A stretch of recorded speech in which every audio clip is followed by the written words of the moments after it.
Many of us are wandering the earth, accomplished in many ways, capable of fulfillment at many points, but with a fundamental wound that stops us from becoming who we truly might be. We don't quite know who we are. It isn't, of course, that we can't remember the basics of our biographies. We're unsure around two things in particular.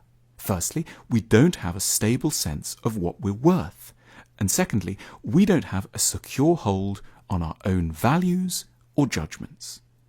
Without knowing who we are, we tend to have particular trouble coping with either denigration or adulation.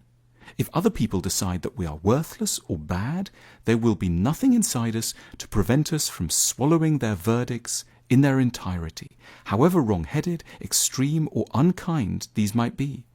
We'll be helpless before the court of public opinion. We'll always be asking other people what we deserve before seeking inside for an answer. Lacking an independent verdict, we also stand to be unnaturally hungry for external praise. The clapping of an audience will matter to us far more than would ever be wise. We'll be prey to rushing towards whatever idea or activity the crowd happens to love. We'll laugh at jokes that aren't funny, uncritically accept undeserving concepts that are in vogue, and neglect our truer talents for easy, popular wins. We'll trail public opinion slavishly, constantly checking the world's whims rather than consulting an inner barometer in order to know what we should want, feel, and value. We need to be kind on ourselves. No one is born with an independent ability to know who they are.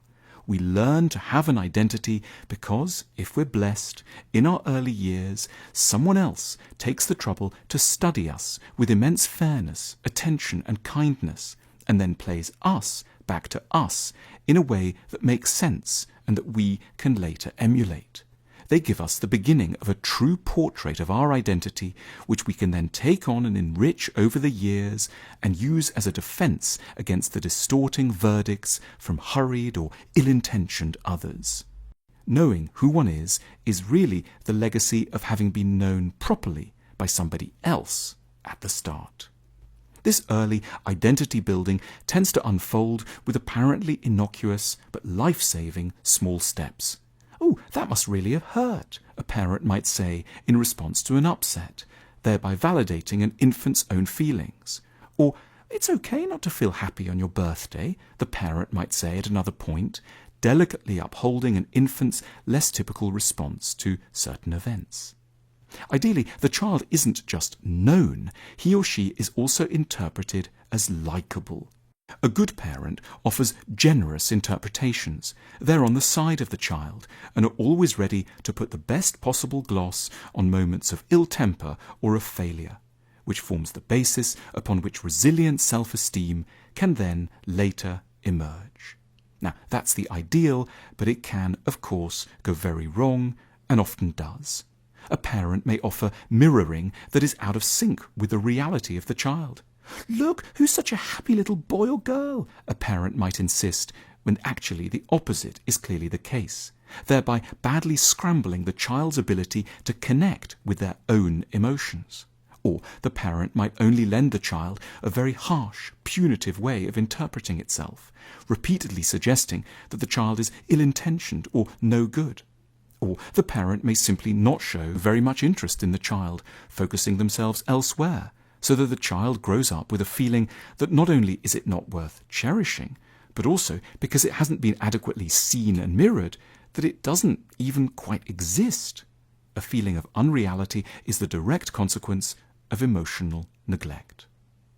Realizing that we lack a stable identity is a sobering realization, but we can, with a fair wind, start to correct the problem at any point. We need to seek out the help of a wise and kindly other person, perhaps a good psychotherapist, someone who can study us closely, mirror us properly, and then validate what they see. Through their eyes, we can learn to study, perhaps for the first time, how we really feel, and take seriously what we actually want. We can, by being witnessed generously, more often learn to take our own sides and feel increasingly solid inside, trusting ourselves more than we trust the crowd, feeling that we might be able to say no, not always swaying in the wind, and feeling that we are in possession of some of the ultimate important truths about us. Having come to know ourselves like this, we will be a little less hungry for praise, a little less worried by opposition, and a lot more original in our thinking. We will have learned the vital art of both knowing and befriending who we really are.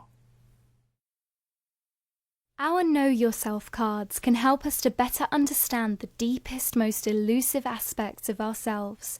Follow the link now to learn more.